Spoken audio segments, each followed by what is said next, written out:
Hi everyone. तो मैं आज आप लोगों को बताऊंगी कि गीता का मूल मंत्र क्या है। भगवत गीता का तो नाम आप सभी ने सुना होगा। तो गीता का कोई एक मूल मंत्र नहीं है, बल्कि इसमें ना जीवन का बहुत सारा उपदेश दिया गया है। और इसका जो 18वां अध्याय है उसके अंत में कहा गया है, अभी मैं पढ़ के सुनाती हूँ, संस्कृत में है तो पढ़ के सुनाऊंगी आपको। सर्वधर्मान परित्यज्य मामकिं शरणं व्रज, अहम त्वा सर्वपापेभ्यो मोक्षयिष्यामि मा शुचः। मतलब इसका इस श्लोक को अक्सर मूल मंत्र के जैसा ही देखा जाता है। तो इसका मतलब क्या है मैं बताती हूँ आपको कि सभी धर्मों को, सभी कर्तव्य जो है, मार्गों को, जो और भी धर्म है, सबको छोड़कर आप केवल मेरी शरण में आओ। भगवान कहते हैं मतलब श्री कृष्ण की शरण में जाओ तो भगवान श्री कृष्ण सभी पापों से मुक्त कर देंगे, मतलब मुक्त कर दूंगा। तो भगवान श्री कृष्ण वही कहते हैं इसमें, इस श्लोक के द्वारा, कि सभी धर्म को छोड़कर आप केवल मेरी शरण में आ जाओ, मैं तुम्हें सभी पापों से मुक्त कर दूंगा, मोक्ष की प्राप्ति दूंगा। इसलिए शोक मत करो। और गीता का और भी महत्वपूर्ण मंत्र है, वो भी मैं आप लोग को बताती हूँ। तो एक है कर्म का मंत्र।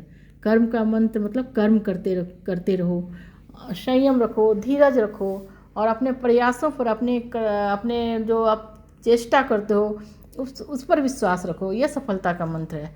ज्ञान का मंत्र है। धर्म और मैं के संबंध को समझना गीता का मूल अधिकार है। धर्म और मैं के साथ क्या संबंध है वो समझना गीता का मूल आधार है। तीसरा क्या है? त्रियुज का मंत्र।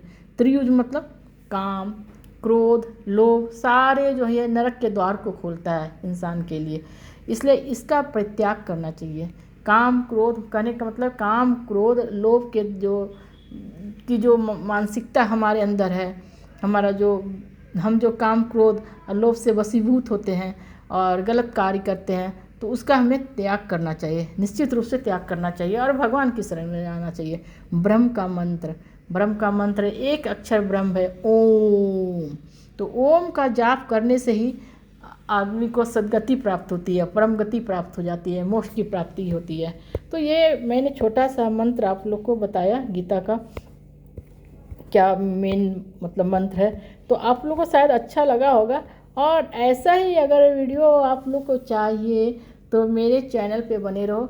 और आप लोग बताना, मैं जो ये धर्म से रिलेटेड कुछ मतलब वीडियो डालती हूँ तो आप लोग को पसंद आता है क्या? अगर पसंद आता है तो कमेंट सेक्शन में ज़रूर से ज़रूर बताना।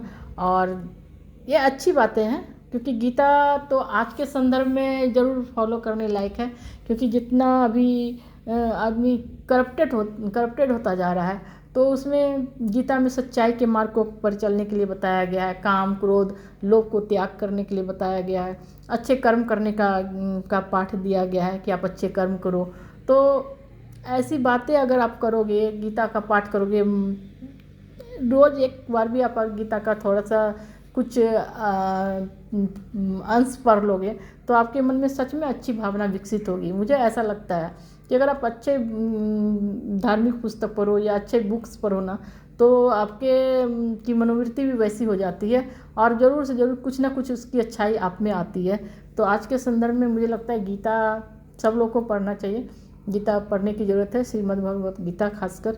तो मतलब गीता को ही श्रीमद् भगवत गीता कहते हैं।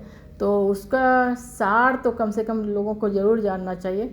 और आप लोग बताओ कि ये अगर आप लोग को पसंद आ रहा है, ये सीरीज़ मैं भी मतलब बनाऊंगी, थोड़ा धर्म से रिलेटेड ही कुछ आप लोगों के सामने लाऊंगी, ताकि मैं भी कुछ जान सकूं, सीख सकूं और आप लोगों तक भी पहुंचा सकूं। तो आप लोग बताना पसंद आए तो कमेंट सेक्शन में। चलो bye bye everyone, take care, जय श्री कृष्ण।